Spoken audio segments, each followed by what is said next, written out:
রাত জাগলো যে আসলে গিন্নি, এই লাউ শাক দিয়ে তুমি যে পদটা বানিয়েছো না, খেতে অমৃত মনে হচ্ছে।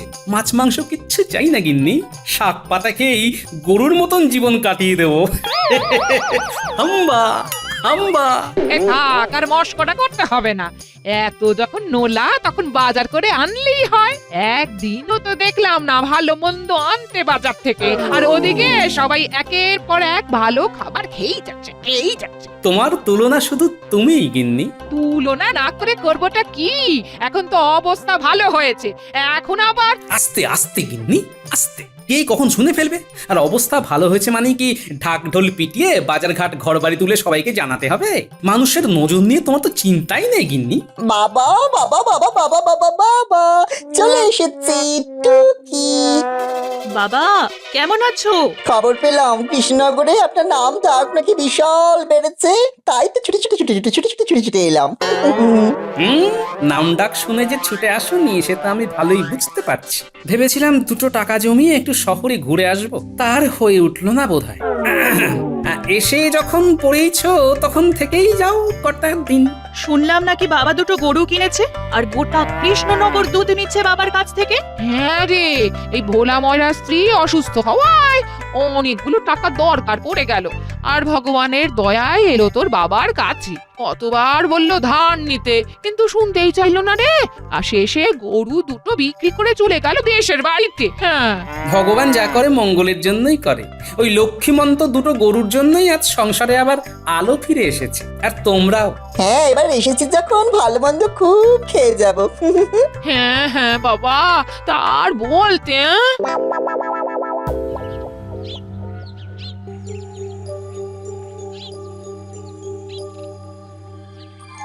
আর বলবেন না মন্ত্রী মশাই, সকালে দেখলাম নধরকান্তি চেহারার এক খাসি নিয়ে গেল বাড়িতে। মেয়ে জামাইকেও ডেকে নিয়েছে যখন, তখন অবস্থা খুব ভালোই বলতে হবে। ভালো যে সে কি আর বলে দিতে হবে রে, সে তো আমি নিজের চোখেই দেখতে পাচ্ছি। বাড়িতে বাড়িতে গোপাল দুধ পৌঁছে দিচ্ছে। না না না না না না না, কিছু একটা ভাবতেই হবে আমাদের, তা নইলে মহারাজের সামনে তো আর মুখ দেখাতে পারবো না। কি করবেন মন্ত্রী মশাই?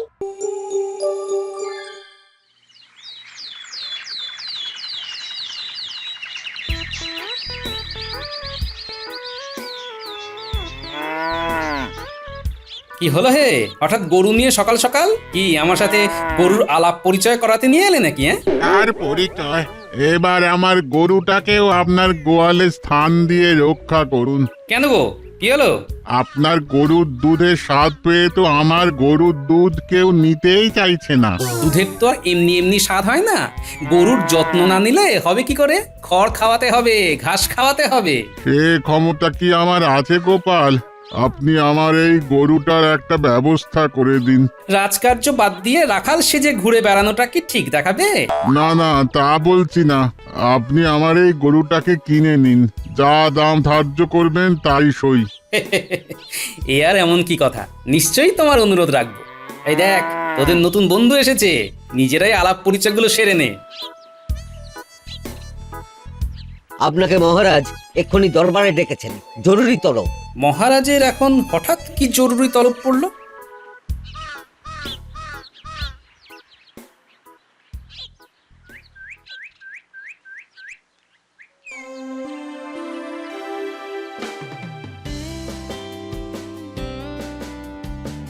মহারাজ, কিসের এত আয়োজন? সে কি, তুমি জানো না 7 দিন বাদে যে মহারানীর জন্মদিন বিশাল করে পালন হবে? সেদিন বাইরে থেকে সব রাজা মহারাজারা আসছেন, কৃষ্ণনগর সাজিয়ে ফেলতে হবে নতুন করে। তাই নাকি? এ তো খুবই আনন্দের কথা মহারাজ। দাঁড়া, তোমার এত আনন্দ বার করছি গোপাল। মুর্শিদাবাদ থেকে রাঁধুনি আসছে রাজপদ রন্ধনের জন্য। সেই রাঁধুনির পায়েস নাকি অমৃত। আমি তো সেই শুনে থেকে আর থাকতেই পারছি না লোভে। সেদিন কিন্তু তোমার গরুর খাঁটি দুধ সকাল সকাল পৌঁছে দেবে এখানে। তার বলতে মহারাজ, এই বিষয়ে আপনি বিন্দুমাত্র চিন্তা করবেন না। চিন্তা তো এবার তুমি করবে গোপাল। দেখি দেখি কেমন সামলাও তোমার গরুকে।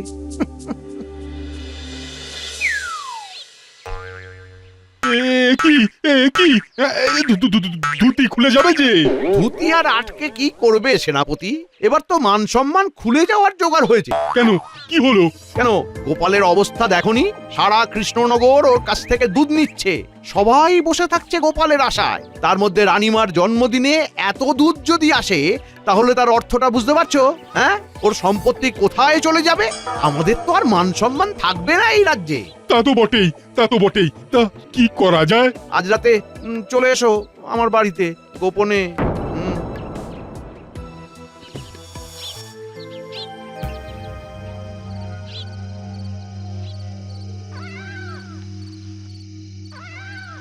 না না না না না না, এইভাবে চলতে পারে না, এইভাবে চলতে পারে না। রাজ দরবারের সমস্ত দুধ যদি গোপালের গরুর থেকে আসে, তাহলে ওর আর্থিক উন্নতির কথা ভাবতে পারছো একবার? সেই কথা ভেবে ভেবেই তো আমার ঘুম হচ্ছে না মন্ত্রী মশাই। এইভাবে চলতে থাকলে তো গোপালের ওই দুমহলা বাড়ি বানানো শুধু সময়ের অপেক্ষা। আমার মাথায় একটা বুদ্ধি এসেছে। বটা আর ঘটা যদি সাবধানে কাজটা উতরে দিতে পারে, তাহলে এই সোনায় ভরিয়ে দেব তোদের। কি কাজ মন্ত্রী মশাই? কি কাজ? আপনার জন্য জীবন দিতেও প্রস্তুত। কথায় না বড় হয়ে এবার একটু কাজে বড় হয়ে দেখাও দেখি। কি করতে হবে আমাদের মন্ত্রী মশাই? এ আর এমন কি কাজ, আজ রাতেই আমরা করে ফেলছি।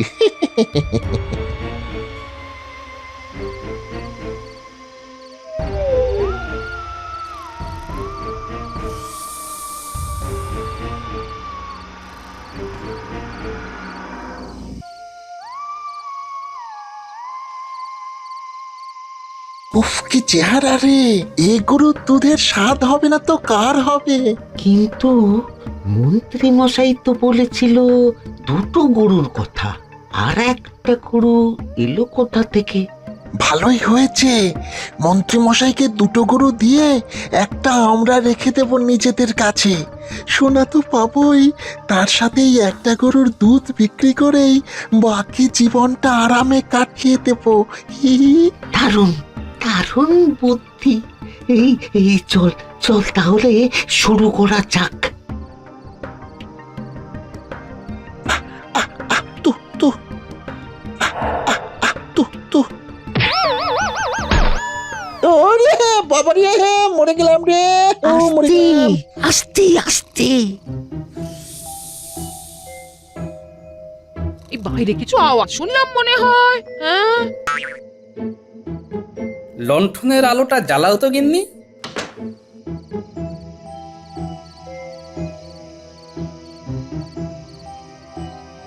না, এই গরু তো সব ঠিক আছে, তাহলে কি ভুল শুনলাম? ভুল কিছুই শুনিনি গিন্নি। ওই দেখো, দরজা খোলা, নিশ্চয়ই চোর এসেছিল। ঠিক আছে, সকালেই দেখা যাবে সব।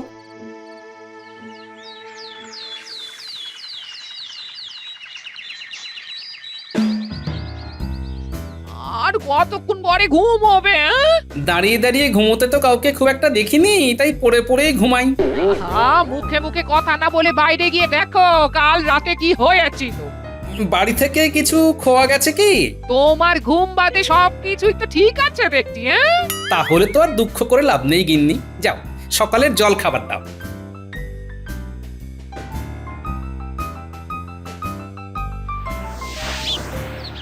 কিছুই তো দেখতে পাচ্ছি না, কি যে এলো কাল রাতে।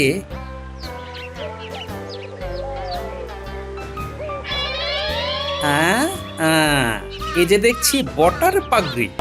আচ্ছা, মন্ত্রীমশাই তাহলে ইতিমধ্যেই আমার পেছনে লেগে গেছে। দেখি কার ঘাড়ে কত দম।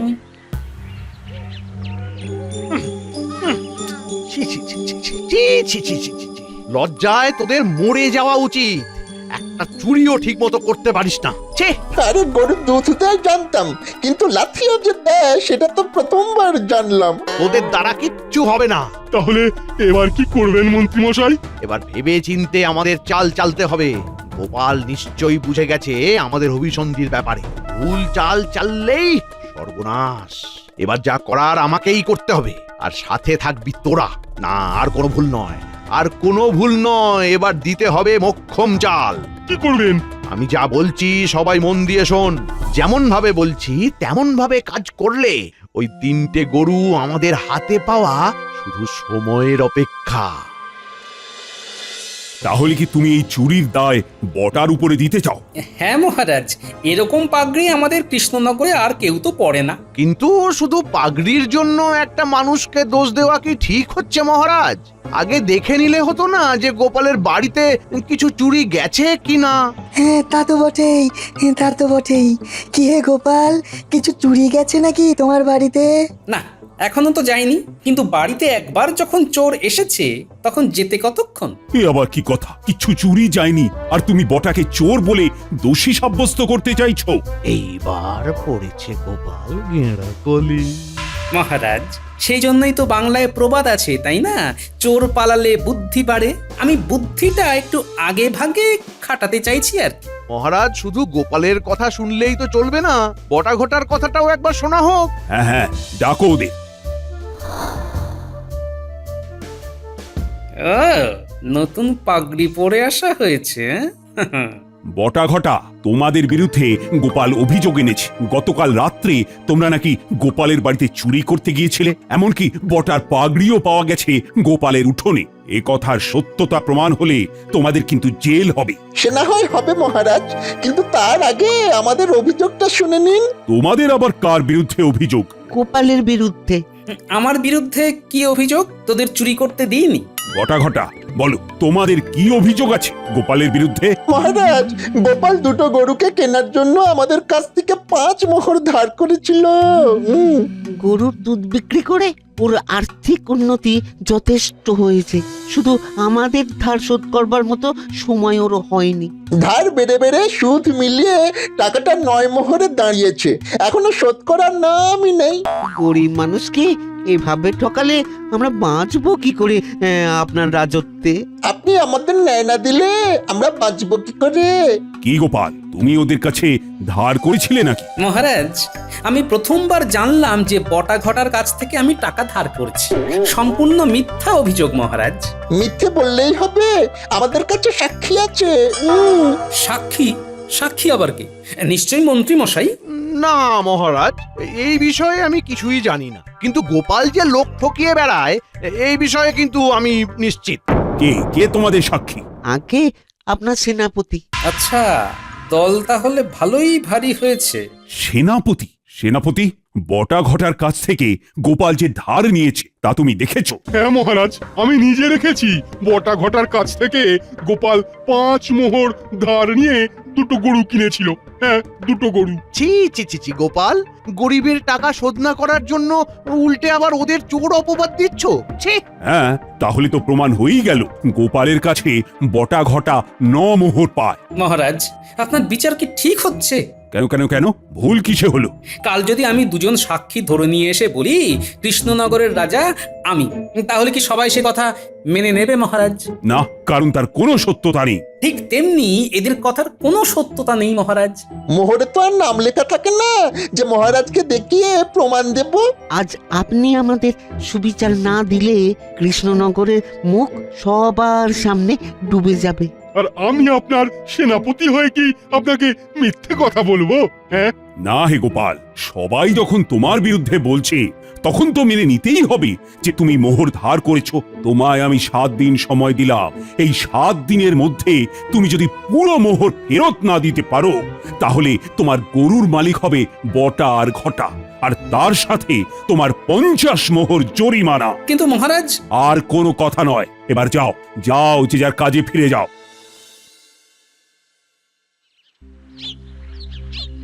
এবার কি করবে? সেটাই তো বুঝতে পারছি না গিন্নি। বলছি গরুগুলো বিক্রি করে দেবে? গরুগুলো বিক্রি করে দিলেও তো 50 মোহর আয় হবে না। এই তাহলে তাহলে আর কি, বিষেই করতে হবে বিষক্ষয়। ওই বটা ঘটা গরু পেলে তো দুধের দাম চড়িয়ে দেবে 1000 গুণ। তা আমরা সাক্ষী দিতে পারি না? তোমাদের কথা মানবে কেন মহারাজ? আর সবাই জানে তোমরা আমার কাছের লোক। তাহলে কি সাক্ষী দেওয়ার মতন কেউ নেই গোপাল? মন্ত্রী সেনাপতি ওদের দলে, মহারাজ ওদের বাদ দিয়ে কি কারো কথা শুনবেন? কিছু একটা উপায় তো থাকবে। উপায় একটাই, বড় কোনো সাক্ষী জোগাড় করতে হবে। কে কে সাক্ষী কে? এই দুর্দিনে তুমি হাসছো, হ্যাঁ? হ্যাঁ হাসছি কি আর এমনি এমনি গিন্নি, এমন এক উপায় পেয়েছি সবাইকে একেবারে ফাঁদে ফেলে ছাড়বো।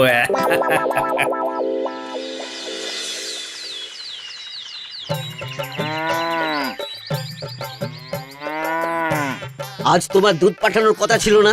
সকাল সকাল ওই মুর্শিদাবাদ থেকে তো রাধুনী চলে এসেছে, আমন্ত্রিতরাও আসতে শুরু করেছে, আর এক্ষুনি দুধ না পাঠালে রাজা তোমার গর্দান নেবে। রাজার আদেশ কি অমান্য করতে পারি? আমাকে একটু সময় দাও, আমি খাঁটি দুধ পৌঁছে দিচ্ছি খানিকক্ষণের মধ্যে। না না না না, আমি এখানেই থাকছি। রাজা আমায় আদেশ দিয়েছেন একেবারে ওই দুধ সমেত তোমায় নিয়ে ফিরতে। তাহলে তো সর্বনাশ কাণ্ড, আমার সাথে তোমারও গর্দান যাবে দেখছি। কেন? কারণ আমার গরুরা অন্য কারোর সঙ্গে দুধ দেয় না। এমন কথা তো জীবনে প্রথমবার শুনলাম। এমন আবার হয় নাকি? হ্যাঁ, লজ্জা পায় বোধ হয়। তুমি চিন্তা করো না, আমি 1 ঘন্টার মধ্যেই দুধ নিয়ে হাজির হচ্ছি রাজার দরবারে। তোরা তৈরি হয়ে নে, আজ তোদের বড়দিন।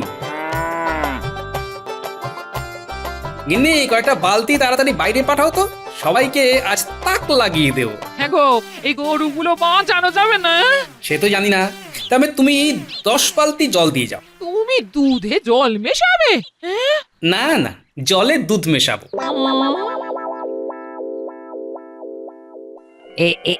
এই দুধ তো খাঁটি নয়। এই দুধে কোনোভাবেই আমার পায়েস বানানো সম্ভব নয়। এক্ষুনি রাজাকে জানাও। আমি আগেই বলেছিলাম গোপাল 1 নম্বরের অসৎ ঠগ মানুষ। আমি আজ চাকরি থেকে বরখাস্ত করব গোপালকে। আজ কৃষ্ণনগর থেকে বার করে দেব গোপালকে। আমায় ঠকানো দেখাচ্ছি মজা গোপালকে। যেখানেই থাকুক এক্ষুনি ধরে আনা চাই, এক্ষুনি।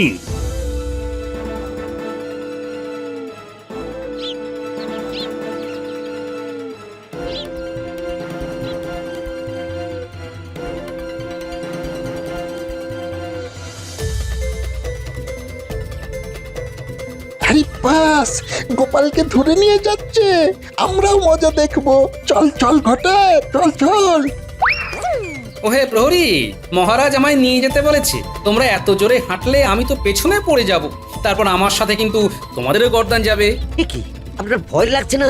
মহারাজ কি ভূত নাকি যে ভয় লাগবে? ধীরে ধীরে চলো, ধীরে ধীরে। তাড়াতাড়ি হাঁটলে আমার আবার খিদে পেয়ে যায়। গোপাল, তোমার এত বড় সাহস!